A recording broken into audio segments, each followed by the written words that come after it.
Okay, in this video I'm going to be going over Module 12.2 and explain 1, which is on page 600.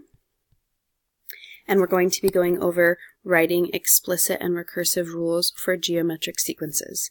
Now, before we go through these definitions, I want to just have you watch for just a second, and I'm going to go ahead and give you an example of a couple different things. Let's say we had 2, 5, 8, 11, and so forth.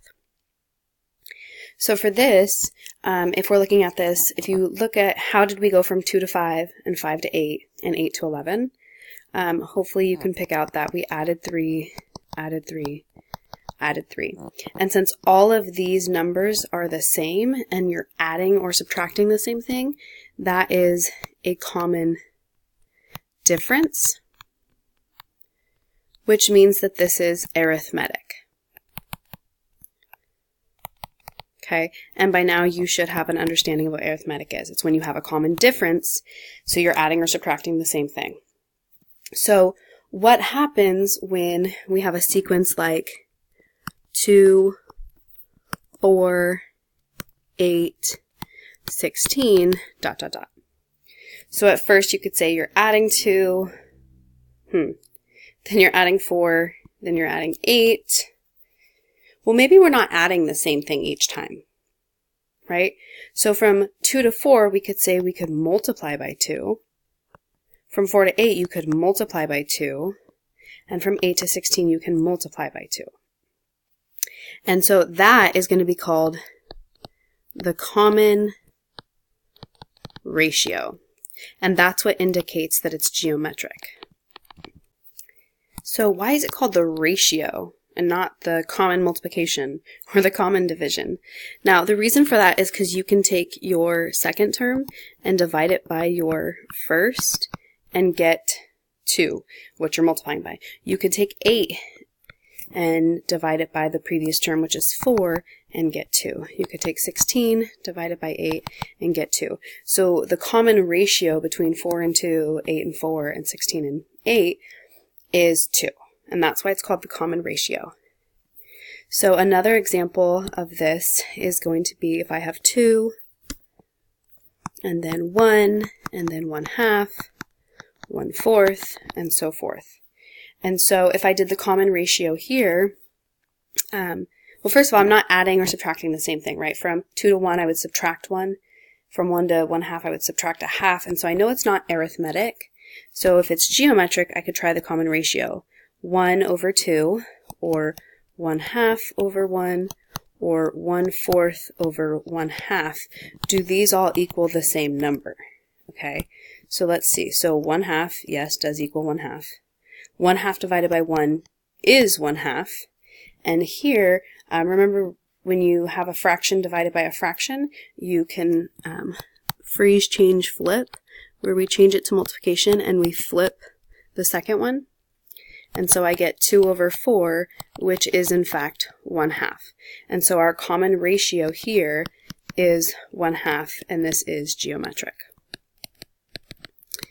So now that you've watched this and you kind of have an understanding of what geometric is, let's actually go back to our book and start taking notes on this.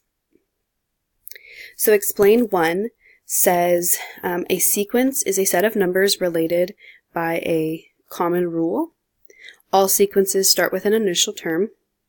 In the geometric sequence, the ratio of any term to the previous term is constant.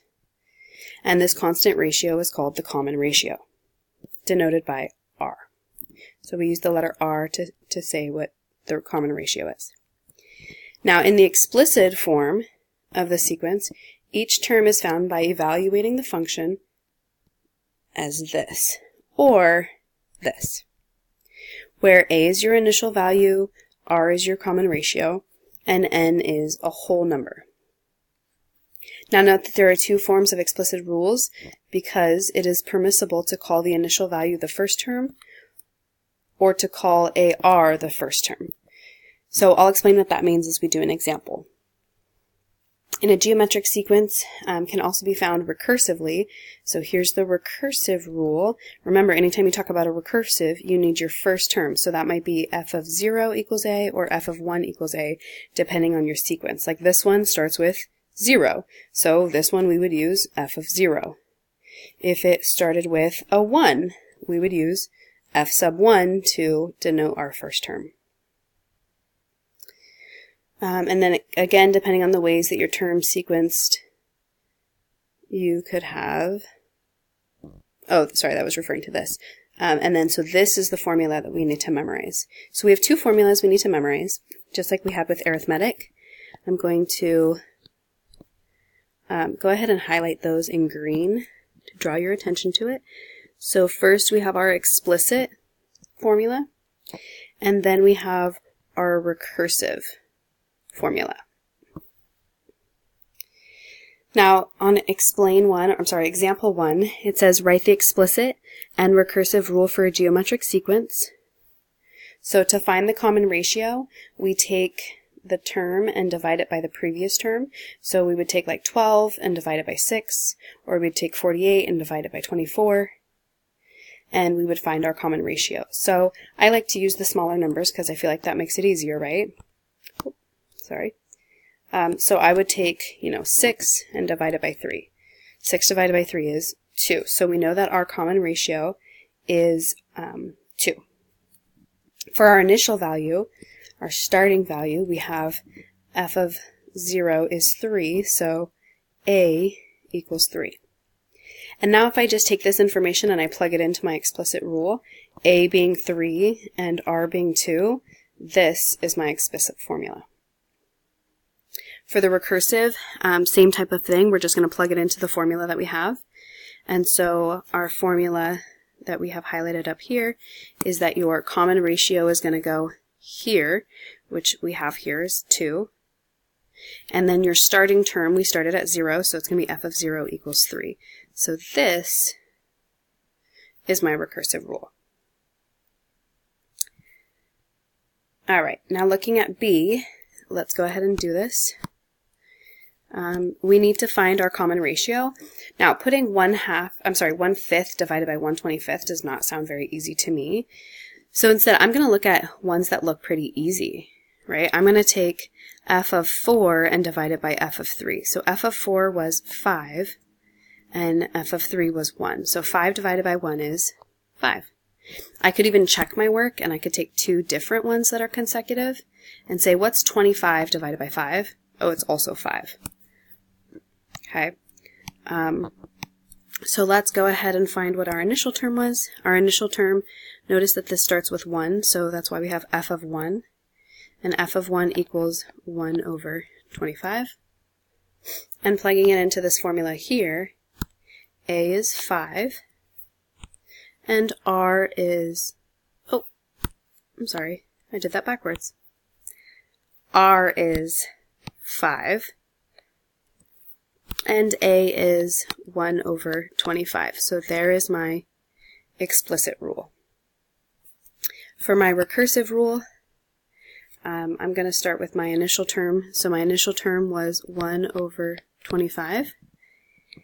And then I have to plug my r in here for my rule. So 5 goes here. And then it says for n being greater than or equal to. So what did we start with? We started with 1. So n is greater than or equal to 1. And then they're just having us reword it here. So the explicit rule is 1 over 25 times 5 to the n minus 1. And I'll point out the n minus 1 in just a second. For the recursive rule, we have 5 times the previous term, where n is 1, and f of 1 was 1 over 25. So I just want to point something out. This is n minus 1 here, whereas this one is just n. Now, why is that? So when you start with 0, you use n. When you start with 1, you start with n minus 1 in your formula.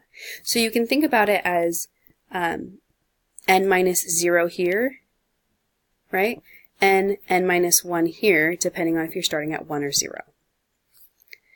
So I'm going to turn to the next page, and I'm going to do your turn 4 and 5 with you. And it says to write the explicit and recursive rule for a geometric sequence. So I know it's geometric, which means I'm looking for my common ratio. So automatically, I think 3 divided by 1 is 3, or 9 divided by 3 is 3, or 27 divided by 9 is 3. So I know my r is 3. And I have f of 0, remember I start at 0 for this one, is 1 over 27, and that's my a value. So for my explicit rule, I have f of n equals a, so 1 over 27, times r to the n minus 0. Now, do I need to put the minus 0? No. Right? N minus 0 is still just n. For my recursive rule, I do need my starting term, so f of 0 equals 1 over 27, and f of n equals r, which we found to be 3, times, I'm going to use a dot to indicate my multiplication here, times f of n minus 1. So let's go ahead and do the same thing for 5. I first find my ratio, so 10 divided by 1 is 10. So my common ratio is 10. And my first term, f of 1, equals 0.001.